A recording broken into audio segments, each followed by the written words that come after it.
오늘 말씀은 시편 78편 70절부터 72절입니다. 양의 우리에서 취하시다 라는 제목으로 우리가 함께 하나님의 말씀을 나누겠습니다. 오늘은 이제 시편 78편의 두 번째 시간입니다. 지난주에 우리가 나눴던 말씀을, 교훈을 기억하시나요? 이 시편 78편은 아삽의 마스길이라고 했죠. 이 마스길이라고 하는 말은 교훈이라고 하는 말입니다. 아삽은 이 시편을 통해서 하나님의 말씀으로 인해 우리에게 교훈을 전해주고 있습니다. 그들의 시대에 그들의 공동체의 교훈을 전해주고 그들의 후대에 전해야 되는 교훈을 말하고 있습니다. 이 교훈은 모세오경, 성경을 통해서 증거하여 주신 말씀이고요. 그리고 그 말씀을 통해서 또 사사기에 또 사무엘상 앞부분에 나오는 그 기록을 통해서 증거되고 있는 그런 교훈이고 말씀입니다. 이 교훈은 이런 것입니다. 오직 소망을 하나님께 둬야 한다라고 하는 그런 내용입니다. 이 시편 78편 전체는 하나님께서 광야의 삶을 통해서, 사사기의 시절의 삶을 통해서 이스라엘에게 어떻게 은혜 주셨는지를 말씀하고 있습니다. 하나님은 우리를 향하신, 사람을 향하신, 하나님의 백성을 향하신 열심과 사랑이 가득하셔요. 바로 그 하나님께서 우리에게 계시기 때문에 이 하나님만을 바라보고 우상과 육신적인 것에 눈을 돌리지 말라고 하는 것입니다. 이것이 정말 중요한 교훈입니다. 그렇게 하려면 어떻게 해야 합니까? 하나님의 말씀을 잊지 않도록 마음에 새기고 말씀에 순종하는 대로 나아가야 된다고 가르칩니다. 이것이 교훈입니다. 이스라엘이 하나님이 아닌 다른 것으로 눈을 돌려서 그들의 소망이 하나님이 아니라 우상이 됐을 때 그들이 어떻게 실패했는지를 말하고 있어요. 그들이 하나님의 말씀을 잊고 하나님을 잊어버렸을 때 그들이 어떻게 되는지를 말하고 있어요. 이것을 통해서 오직 하나님을, 소망을 하나님께 둬야 된다는 이야기를 하는 것입니다. 그리고 말씀을 잊지 않고 마음에 새겨야 된다고 하는 그런 교훈을 하고 있습니다. 광야의 이스라엘은 우상을 찾았습니다. 하나님을 떠났습니다.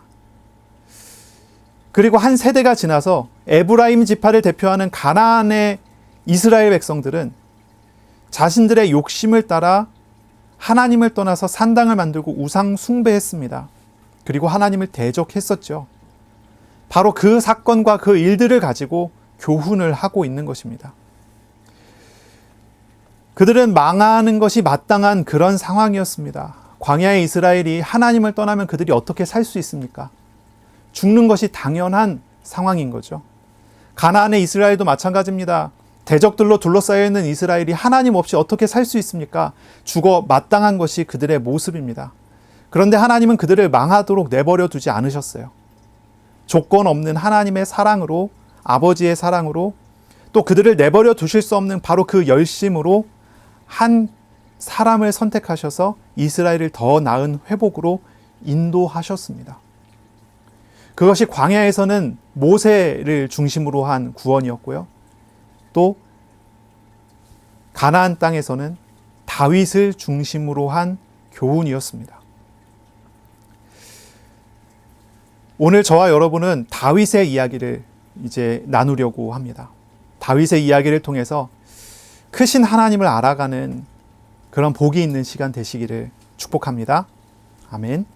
그리고 하나님께서 은혜로 준비를 시켜주신 다윗처럼 우리의 마음과 삶이 하나님의 마음에 합한 자, 다윗과 같이 합한 자로, 하나님 마음에 합한 자로 세워져가는 그런 날이 되시기를 바랍니다. 아멘. 그래서 지난주에 주셨던 교훈을 우리가 기억하면서 바로 이 말씀들을 계속 이어가는 것입니다. 하나님은 다윗을 부르셨습니다. 70절, 71절을 보겠습니다. 또 그의 종 다윗을 택하시되 양의 우리에서 취하시며 전양을 지키는 중에서 그들을 이끌어내사 그의 백성인 야곱, 그의 소유인 이스라엘을 기르게 하셨더니 라고 하고 있습니다. 우리가 오늘 주목해봐야 할 것은요, 하나님께서 부르신 다윗이라고 하는 사람입니다. 이 다윗은 어떤 배경을 가지고 있었고 어떤 사람이었는지를 우리가 좀 봐야 할 것입니다. 다윗은요, 뛰어난 귀족, 명문 가문 출신이 아니었습니다. 그는요, 작은 농촌인 베들레헴의 농부 집안, 양치는 집안인 이새의 집안에서 태어난 사람입니다. 이 다윗은 어려서부터 가정에서 아주 뛰어난 인물로 두각을 나타낸 그런 인물도 아닙니다. 집안에서도 인정받는 아이가 아니었어요. 다윗은 아마 자세한 이유는 알 수가 없지만 형들과는 다르게 차별을 받는 그런 상황이었어요. 이 집안에 아들이 8명 있는데 다윗이 막내입니다. 근데 차별을 받아요. 보통 집안에서는 막내가 제일 많이 사랑받지 않습니까? 그런데 이상하게 다윗은 차별을 받아요. 어떤 학자들은 이렇게 생각합니다. 다윗의 어머니가 다른 형들의 어머니와 달랐다고 보는 것입니다. 시편 51편에 보면 다윗이 말하기를 어머니가 죄중에 나를 잉태하였나이다 이런 고백을 하거든요. 이것을 이제 원죄에 대한 이야기로 이해를 하기도 하지만 또 한편으로는 어머니가 뭔가 문제가 있었다라고 생각을 하는 거예요. 어머니의 신분과 관련된 문제가 있었지 않는가 이렇게 생각하는 학자들도 있어요. 그러니 그 가정에서 다윗은 다른 형들과 다르게 뭔가 차별을 받는 그런 위치에 있었던 사람으로 보는 겁니다. 다윗은 이제 가정에서 차별을 받아서요, 목동으로 밖에 내쳐졌습니다. 내쳐졌다고 하는 표현이 정확한지 모르겠지만 목동으로 이제 밖에 나가서 생활을 하는 그런 사람이 됐어요. 당시에 목동은 천대받는 직업입니다. 천대받아요. 당시 사람들에게 이제 그 축산업을 하는 사람들에게 목동은 중요한 위치인 것은 분명했지만 꼭 필요한 직업임은 분명했지만 천대를 받았어요. 며칠 몇 날을 들판에 나가서 짐승들과 함께 생활을 해야 되는 것이 목동이에요. 제대로 씻지도 못하죠. 제대로 교육을 받을 수도 없어요. 어린 시절에 목동으로 나갔다. 이 얘기는 그 가정에서 이 아이를 교육시킬 생각이 없다는 거예요. 미래를 준비할 수 있는 어떤 그런 자리가 아니에요. 매일매일 노동에 시달리는 그런 자리예요. 그런 자리에 아버지 이새는 막내 다윗을 어린 시절부터 내보낸 거예요. 그러니까 얼마나 천대받았는가, 얼마나 차별을 받았는가 우리가 좀 상상할 수가 있겠죠.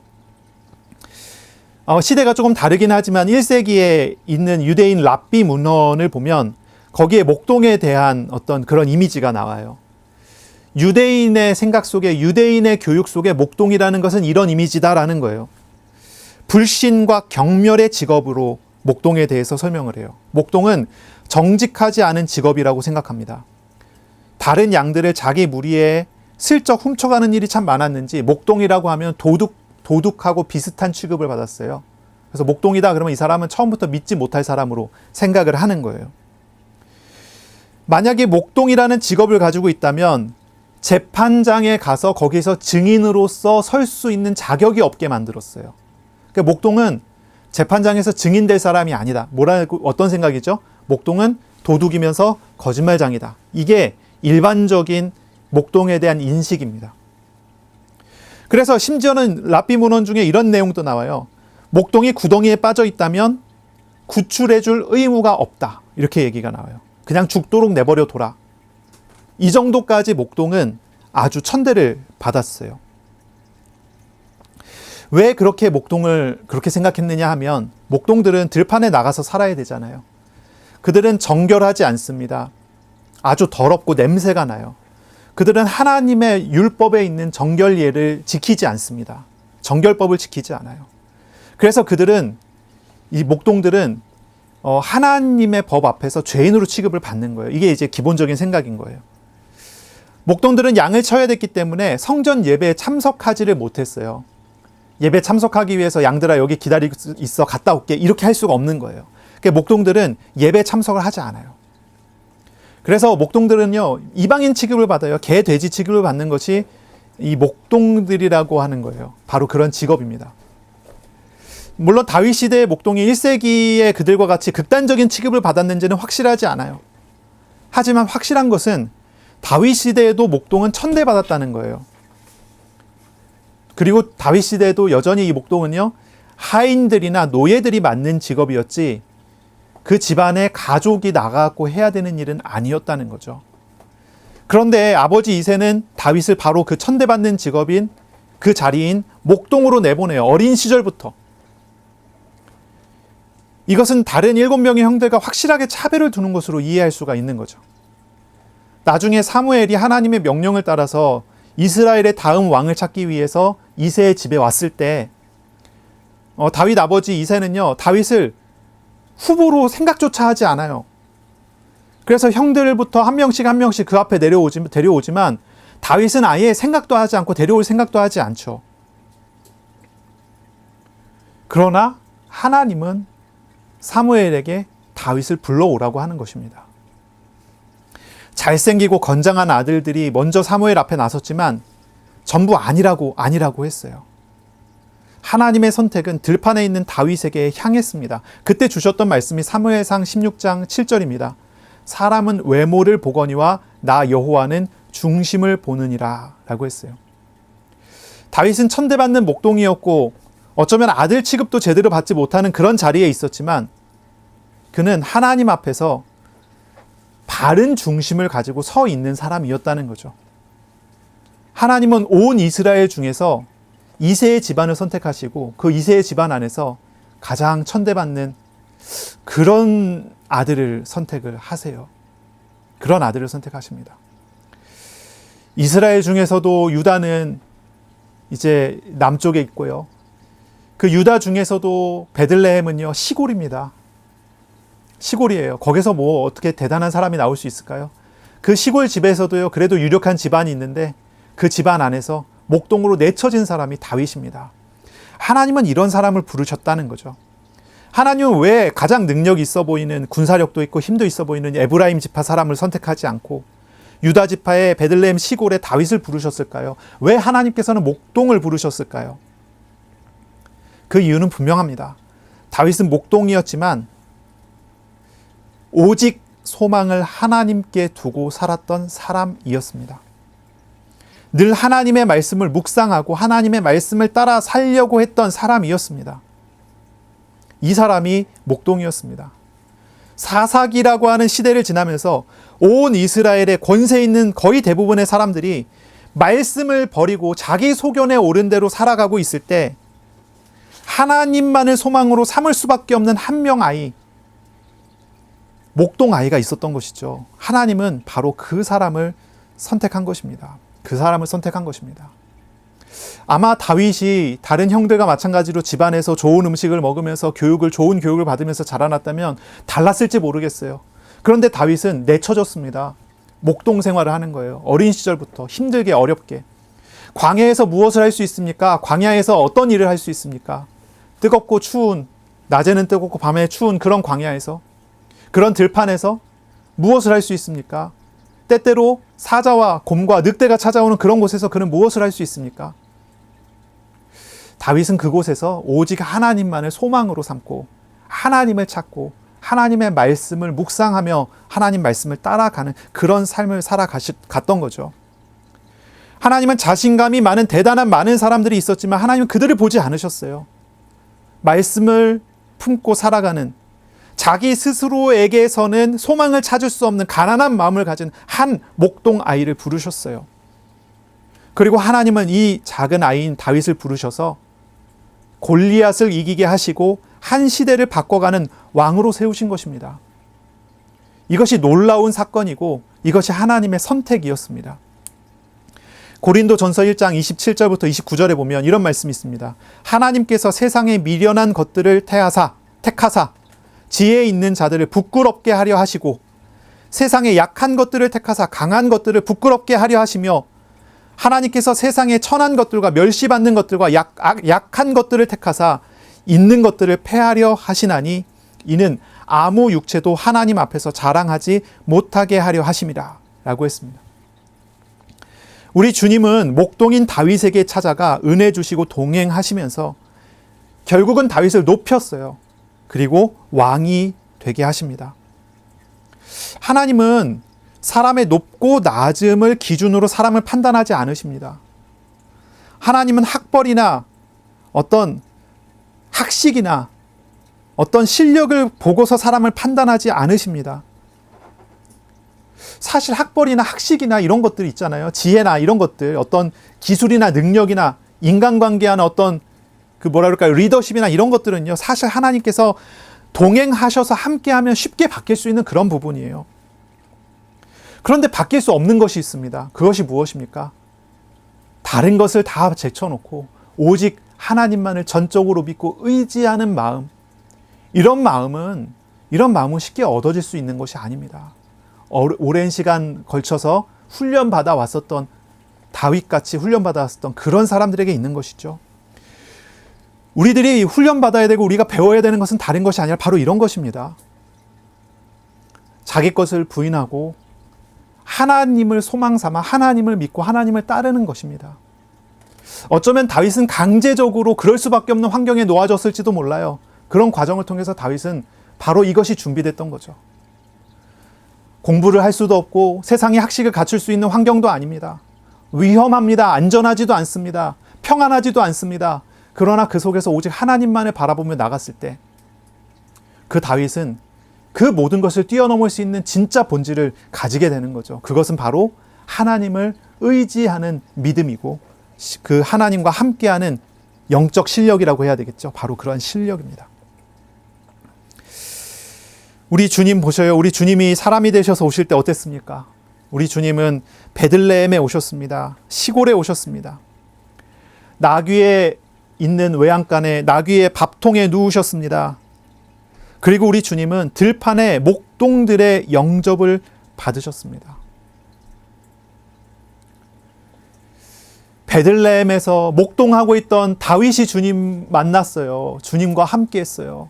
이 다윗이 영광스러운 주님을 보며 영광스러운 왕 대신 하나님을 의지하여 왕이 됐습니다. 그런데 우리 예수님께서 오실 때 그 베들레헴에 오셔요. 그 베들레헴에 오셔서 그 들판에 있는 목동들에 찾아와 영접하시는 그 목동들의 영접을 받으세요. 주님은 가장 낮은 곳에 임하십니다. 가장 낮은 사람들의 영접을 받으셔요. 바로 우리 예수님이 바로 그렇게 행하셨어요. 이 낮은 자라고 하는 것이 꼭 낮은 지위에 있는 사람만이 아니라 가난한 마음을 가진 모든 사람을 지칭하는 그런 이 표현으로 우리가 이해하는 것이 더 좋을 것입니다. 주님은 오셔서 사역을 하실 때 어땠습니까? 죄인과 세리들의 친구가 되어 주셨습니다. 사람들이 다 외면하는 각종 질병 걸린 사람들을 만나 주셨고 그들을 찾아가셨어요. 죄인들을 만나 주시고 그들을 고치시고 구원하시고 하나님의 백성으로, 하나님 나라의 백성으로 높여 주셨어요. 그것이 주님이 오셔서 하신 일입니다. 주님이 다윗에게 찾아하셔서 다윗에게 행하셨던 바로 그 일입니다. 지금도 마찬가지입니다. 지금도 마찬가지예요. 하나님은 우리의 외모를 보시지 않습니다. 우리의 중심을 보십니다. 하나님 아닌 다른 것으로 소망 삼고 있는 사람들이 아니라 자기를 부인하고 가난한 마음으로 자신의 연약함을 인정하고 주님만을 소망으로 삼는 사람을 찾으세요. 그들을 부르세요. 하나님께서는 마음이 가난한 자를 부르시고 그와 함께 하시며 하나님의 나라의 복으로 그 마음을 채워가십니다. 바로 우리 주님이 그런 하나님이십니다. 지금 우리들은 어느 위치에 있습니까? 어느 위치에 있습니까? 어떤 사람은 에브라임처럼 교만할 수도 있습니다. 자신감이 넘칠 수도 있습니다. 그러나 그 실상은 하나님이 아십니다. 하나님이 아셔요. 그 자신감이 진짜 자신감입니까? 진짜 미래가 보장된 그런 자신감입니까? 그렇지 않습니다.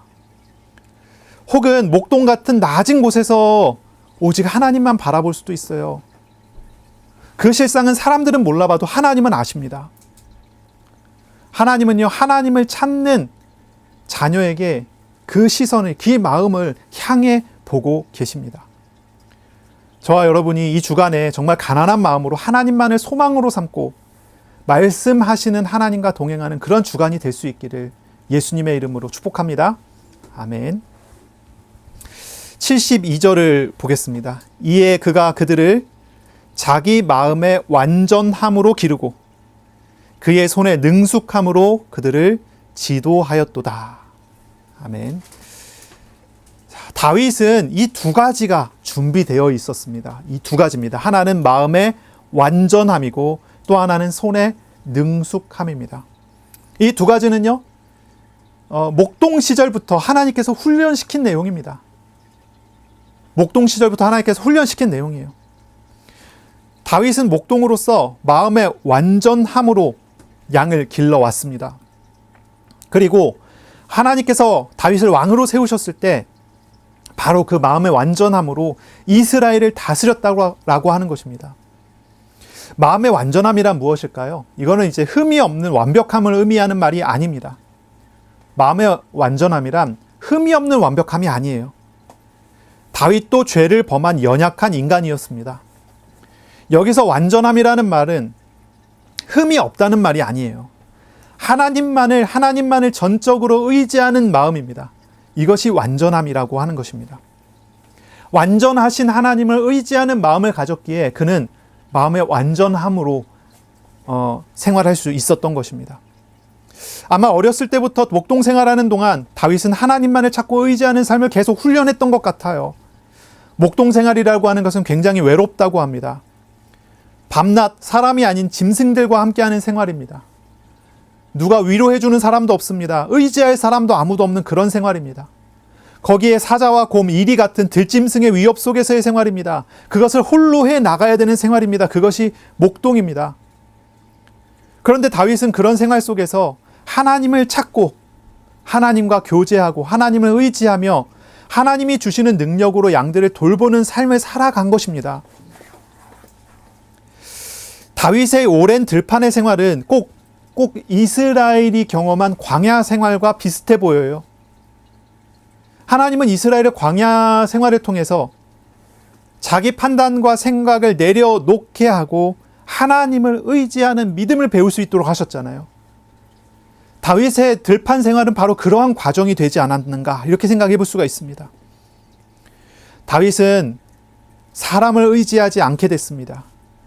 동행하시는 하나님만을 바라보며 의지하고 기도하고 응답받으며 가는 그러한 삶을 훈련한 것입니다. 다윗은 바로 이러한 과정을 통해서 마음의 완전함을 배운 것이죠. 자기를 내려놓는 것, 하나님만을 전적으로 믿는 그런 믿음을 배운 것입니다. 하나님의 도우심을 의지하며 살아가며 자신의 실수로 인해서 무엇인가가 무너지고 망가졌을지라도 하나님께서 그것조차도 선하게 사용하실 것을 믿는 것입니다. 하나님을 전적으로 믿는 자신의 영혼을 하나님께 전적으로 드린 자의 삶, 이것이 마음의 완전함입니다. 지금 이 시대에 하나님께서 우리에게도 이런 은혜 주시고자 하십니다. 우리의 삶과 생활을 통해서 우리는 훈련해야 될 것입니다. 하나님을 전적으로 믿는 그런 믿음을 훈련하는 것입니다. 하나님은 지금도 우리의 연약함을 아셔요. 우리의 짐을 지고 동행하십니다. 들판에서 다윗과 함께 하셨듯이 하나님 지금 우리와 함께 하십니다. 바로 이 과정을 통해서 하나님 함께하는 그 삶을 통해서 우리는 마음의 완전함을 배워가야 하는 것입니다. 이 마음의 완전함으로 나아가야 하는 것입니다. 광야에서는 두 종류의 사람이 있어요. 딱 두 종류입니다. 한 종류는 광야 생활을 통해서 마음의 완전함을 배워가는 사람이고요. 또 다른 한 종류는요, 광야 생활을 통해서 끊임없이 하나님을 배신하고 배반하다가 광야에서 죽어야 하는 사람입니다. 하나님은 우리에게 동일한 은혜를 베풀어 주십니다. 마음의 완전함을 쌓아가는 사람에게도 만나를 주셨고요. 하나님을 배신하는 그들에게도 하나님은 끊임없는 설득과 인내하심을 통해 만나와 생수를 계속 공급해 주셨어요. 우리가 우리의 삶을 돌아볼 필요가 있어요. 우리의 삶은 어떻습니까? 지금 우리는 마음의 완전함으로 나아가고 있습니까? 죽음을 향해 나아가고 있습니까? 배신하고 있습니까? 우리 하나님은 선하셔서 사랑이 많으셔서 자기 자녀에게 좋은 걸 계속 주십니다. 그걸 먹고 있다고 해서 우리가 착각해서는 안 됩니다. 내가 잘 가고 있다고 착각해서는 안 됩니다. 하나님이 주시는 기도의 응답을 받고 경험해 나가면서 내가 잘하고 있다고 착각해서는 안 돼요. 그것이 기준이 아닙니다. 본질을 봐요. 자기를 부인하고 하나님만을 소망으로 삼는 그런 과정을 가고 있습니까? 아니면 하나님이 주시는 응답을 가지고 그걸 의지해서 하나님이 주신 응답을 힘입어서 더 우상으로 나아가고 있습니까? 우리는 하나님으로부터 오는 은혜를 따라 마음의 완전함을 배워가야 할 것입니다. 나 자신을 내려놓고 주님을 의지하는 믿음, 전적으로 하나님을 신뢰함으로 주님께로 나 자신을 맡기는 믿음을 배워가는 그러한 우리의 삶이 되어야 할 것입니다. 마음의 완전함을 배우는 저와 여러분이 되기를 바랍니다. 다시 말하지만요, 이거는요, 흠없는 완벽함이 아니에요. 나의 작은 약함도 아시고 짊어지고 도우시는 하나님을 온전히 전적으로 의지하는 마음입니다. 이것을 우리는 배워가야 하는 것입니다. 자, 두 번째입니다. 손의 능숙함이라고 했습니다. 손의 능숙함. 하나님은 주님을 전적으로 의지하는 다윗에게 하나님의 지혜를 가르쳐 주셨습니다. 하나님의 은사를 내려주셨습니다. 이것이 손의 능숙함입니다. 손의 능숙함이라고 해서 손으로 하는 어떤 기술만 이야기하는 것이 아닙니다. 양을 치는 기술 이런 것만 이야기하는 것이 아닙니다. 이 손의 능숙함이라고 할 때 이 능숙함이라는 단어는 이제 비트노부트라고 하는 단어인데요. 명사로 타본이라고 하는 여성형 명사입니다. 이 타본이라고 하는 단어는 지혜라는 뜻입니다. 그러니까 이걸 이제 다시 번역을 하면, 직역을 하면 손의 지혜라고 할 수 있습니다. 손의 지혜. 이것은 단순한 육체적인 기술을 넘어서 목동으로나 왕으로서 전쟁이나 갈등의 상황 속에서, 복잡한 상황 속에서 효과적으로 다스리고 해결하는 실제적인 지혜, 역량까지도 포함하는 이야기입니다. 그래서 군사 전략, 또 싸울 수 있는 힘, 물맷돌 던질 수 있는 능력까지도 포함이 되겠지만 그것만이 아니라는 거죠. 군사적인 지혜, 왕의 통치의 지혜까지 다 포함하는 것이 손의 지혜, 손의 능숙함이라고 할 수 있습니다. 하나님은 다윗과 함께 하시면서 이 마음의 완전함을 얻어가는 다윗에게 이 손의 능숙함을, 손의 지혜를 허락하여 주셨다는 것이죠. 다윗은 군사학교를 다니지 않았어요. 군사학교를 다니지 않았습니다.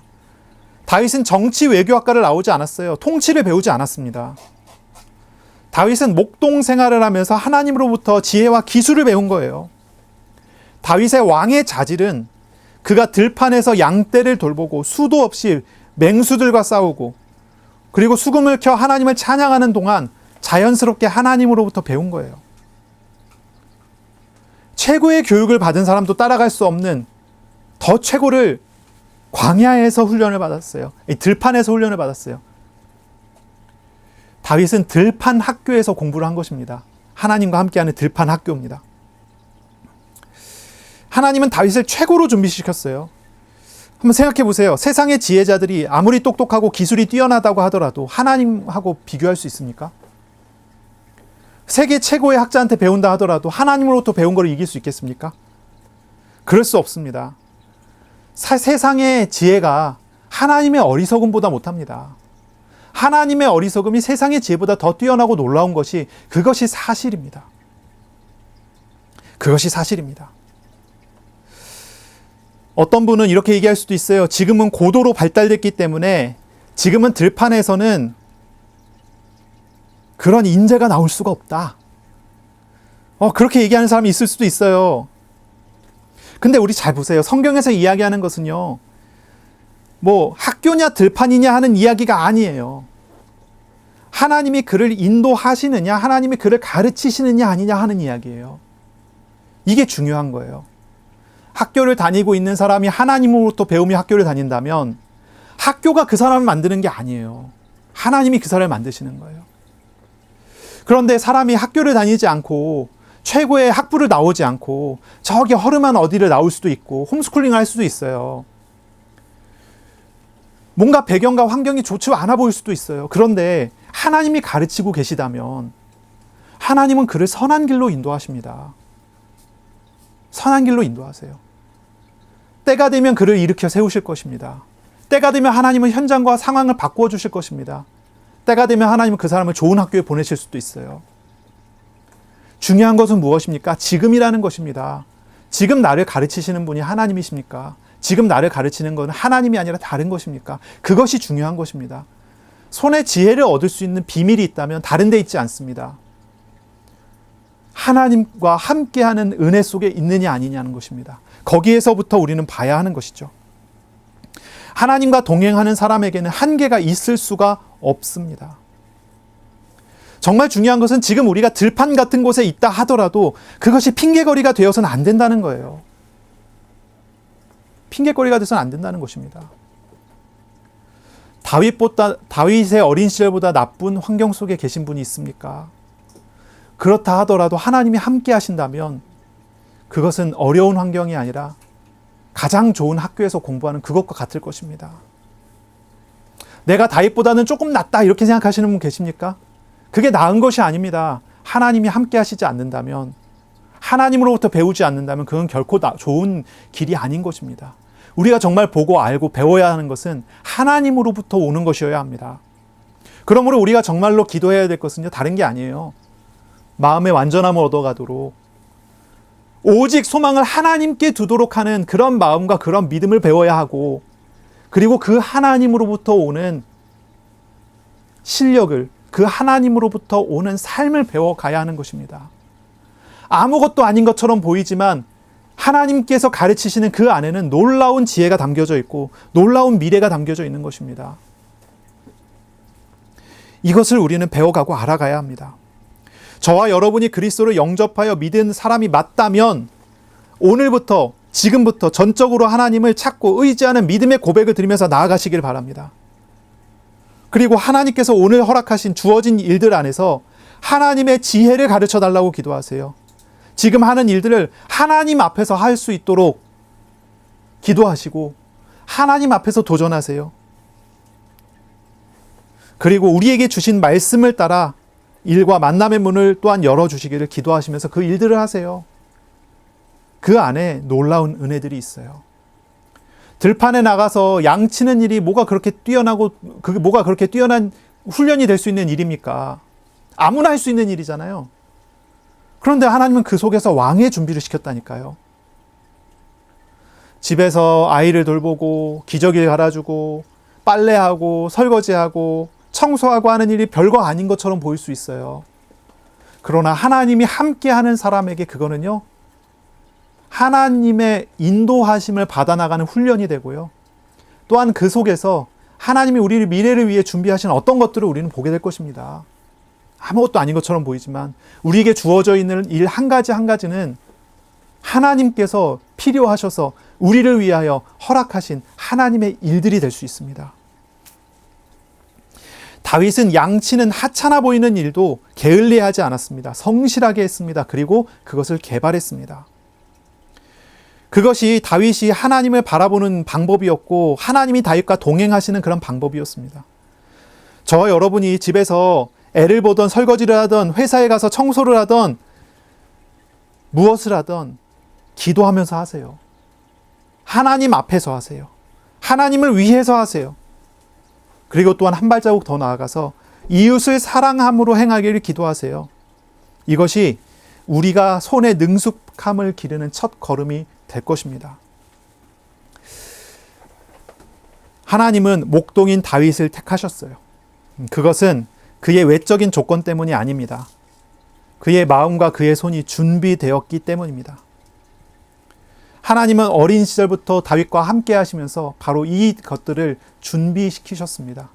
다윗은 다른 것 바라보지 못하고 하나님만 바라볼 수밖에 없는 환경 속에서 하나님만을 바라보면서 한 걸음 한 걸음 주님 주시는 은혜를 따라 훈련이 되었습니다. 그때 하나님은 에브라임을 버리고 다윗을 부르십니다. 그는 마음의 완전함으로 하나님을 향해 있었고, 그의 마음은 완전함으로 하나님을 향해 있었고, 그의 손은 능숙함으로 백성을 섬길 준비가 되어 있었습니다. 오늘 우리에게도 동일한 부르심이 있습니다. 하나님은 우리가 어떤 상황에 있든지 가장 낮은 곳에서부터 우리의 마음을 완전하게 빚어주시고 우리의 손을 능숙하게 훈련시키시기를 원하십니다. 주님을 바라보며 한 걸음 한 걸음 주님께로 나아가는 저와 여러분 될 수 있기를 축복합니다. 아멘. 이 주간은 추석 주간입니다. 이 주간에 우리가 어디에 있든지 어디로 가든지 가난한 마음으로 하나님을 찾으세요. 그리고 전적으로 하나님을 의지하는 마음을 구하는 그런 주간이 되시기를 바랍니다. 그리고 주어진 일 안에서 하나님의 지혜를 구하고 하나님 앞에서 일하는 그런 주간이 되시기를 바랍니다. 그리하여 저와 여러분을 통해 가는 곳마다 하나님의 나라가 세워지는 그런 복된 주간이 될 수 있게 되기를 예수님의 이름으로 축복합니다. 아멘. 기도하겠습니다. 하나님 아버지 감사합니다. 오늘 우리에게 말씀하시고 또 이 말씀을 우리 가운데 성취하실 것이니 감사합니다. 가장 낮은 곳에 있는 다윗에게 찾아오셔서 그와 함께 하시며 그를 높이신 하나님, 우리들이 있는 삶의 자리마다, 가정에서 또 학교에서 또 직장 현장에서 있을 때마다 가난한 마음으로 주님을 찾는 우리들 다 되게 하여 주시고, 이 가난한 마음을 가진 자에게 오셔서 함께 하시며 훈련시키시며 높이시는 하나님을 더 알아가는 그런 주간 될 수 있도록 복을 내려 주옵소서. 이 주간 주님 앞에 나아갈 때 마음의 완전함으로 또 손의 지혜로 훈련받아가는 시간 되게 하여 주옵소서. 추석 주간입니다. 또 친척들, 가족들 만나는 시간들이 있을 것입니다. 하나님, 우리 성도들 가는 곳곳마다 하나님의 나라가 임하고 복음의 빛이 비춰주는 복이 있게 하여 주옵소서. 감사하며 예수님의 이름으로 기도합니다. 아멘. 우리 구주 예수 그리스도의 은혜와 하나님 아버지의 사랑하심과 성령님의 교통하심이 이제로 영원까지 항상 함께 있을지어다. 아멘.